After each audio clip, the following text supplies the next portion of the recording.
What's up, guys? Obviously, you know the news. Kevin Durant has requested a trade from the Brooklyn Nets. We got Shamit Dua coming on to talk about Kevin Durant and what is the likeliness of Kevin Durant landing in New Orleans. Is that a possibility? We're going to get into it. First, though, presented to you by DraftKings and Company Burger. Company Burger located at 4600 Ferret Street. Let's get into it.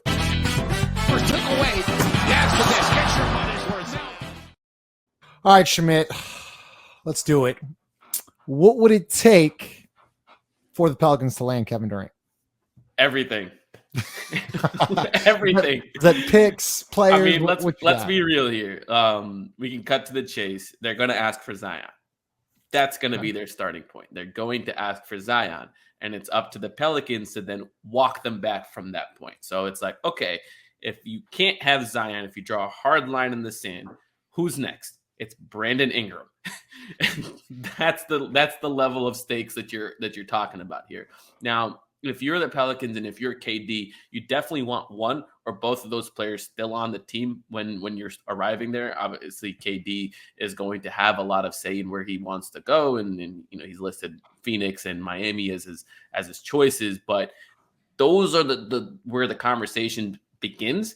And then everything else beyond that is ancillary. Like, is there a world where you could convince Brooklyn to take CJ and all of your young players and all of your picks and I guess, you know, like Devontae, whatever, to match salary? Is there a world where that can happen? Only if Kevin Durant says, I want to go to New Orleans and this is where I want to be and I want to play with Zion and Brandon. And I don't want to go to Phoenix, and Phoenix and all these other teams don't top the offer. So, like, that would have to be a situation, kind of like how Anthony Davis was like, it's LA and LA only. And even then, LA had to give up everything to get Anthony Davis. Do you think there's a report out? I don't know. You know, I just tweeted it out, but it says the Phoenix Suns are the favorites to land Kevin Durant. That's Miami Heat at plus 125 and the Pelicans at plus 400, which I thought was like, holy shit. I can't believe that's even a thing. There have been things. I think there's a report, correct me if I'm wrong, that the Heat can't trade Bam Adebayo. Is that correct? So as long as Ben Simmons is on the Brooklyn Nets roster, the Heat cannot trade Bam Adebayo to that team because of the designated max player provisions.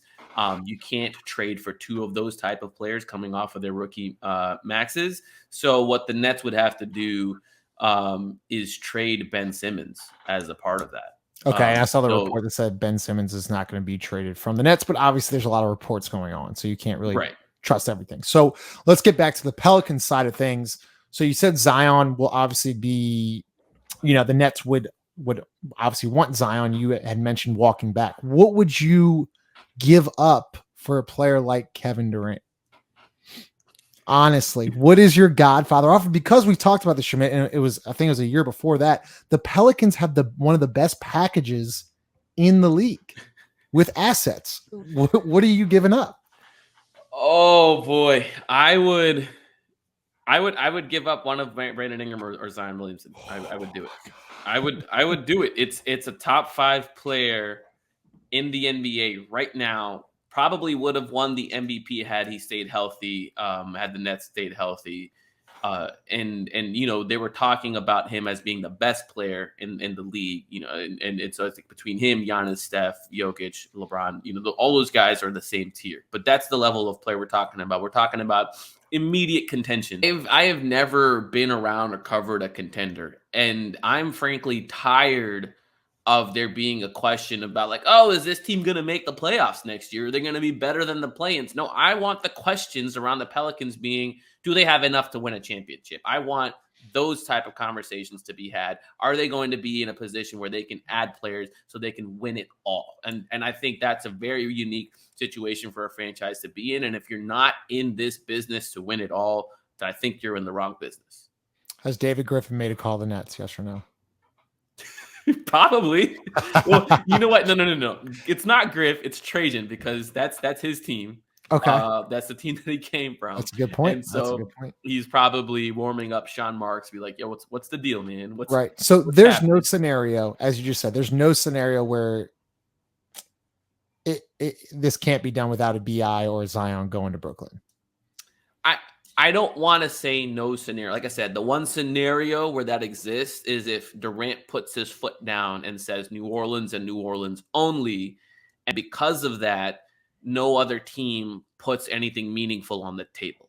And so the Pelicans would still have to send all of their best assets and young players to get it done. You would just not send Brandon and Zion. It would be, it would be requisite salary. So it'd be CJ or Jonas, Devontae, Larry, that kind of stuff to make the salary work, and literally all of the young players. So Trey, Herb, Dyson, Jackson, all of the picks, all of everything, because when you look at the Anthony Davis trade, not a single young player was spared outside of Kyle Kuzma, who was very intentionally left in order to get more picks and more swaps. Do you believe, last question, we'll get off. Do you believe that the Pelicans have one of the better packages to offer for someone like Kevin Durant in the league? Completely. In any of these situations, whether it's Durant, whether it's whoever, the Pelicans can enter that conversation in a way that no other team can. Not even OKC, because OKC does not have a Zion. OKC does not have a Brandon Ingram. They have Shai Gilgeous-Alexander, who's very good. And don't get me wrong, probably in a tier right below Brandon, but very, very good. They have a lot of picks, but they don't have a franchise cornerstone that they could immediately offer up. Wow. Well, this is, as you said to me in person at the presser, this is going to mess up free agency. So we got to see where Kevin Durant falls. And then so be it. But there are a lot of storylines: DeAndre Ayton, Kevin Durant. What will the Pels do? I mean, it's hard to not think about Kevin Durant with Brandon Ingram, and that would just be. I can't. If you told me you're entering that season with Brandon Ingram and Kevin Durant on the same team, are you really going to be upset? I mean, I know people are going to be upset right now on Twitter, because there's no real stakes at the moment. But are you really going to be upset that first game those two play together? What about the first playoff game those two play together? Come on. Oh my God, it's hard to think about. I mean, listen, I don't know. I gotta do more. I gotta look at it. I mean, listen, it's Kevin Durant, right? It's like one of the best players to ever play the game. You were ready to send multiple picks for DeJounte Murray, man. What was Kevin Durant talking about? Hey, DeJounte. I learned how to pronounce his name too. It's DeJounte Murray. But Shamit, thanks for joining. We'll see how it falls. Maybe we'll do a recap pod on if Kevin Durant comes to the Pelicans. We'll see. Once again, presented to you by DraftKings Sportsbook. I can't believe we're doing this. DraftKings Sportsbook, the official sports betting partner of Boot Crew Media. New users can use code BOOT and bet $5, especially on UFC coming up this weekend. If you bet $5 on any fighter to win, you win $150 in free bets. That's what DraftKings Sportsbook. Use code BOOT. Shamit Dua, Justin Napoli signing off.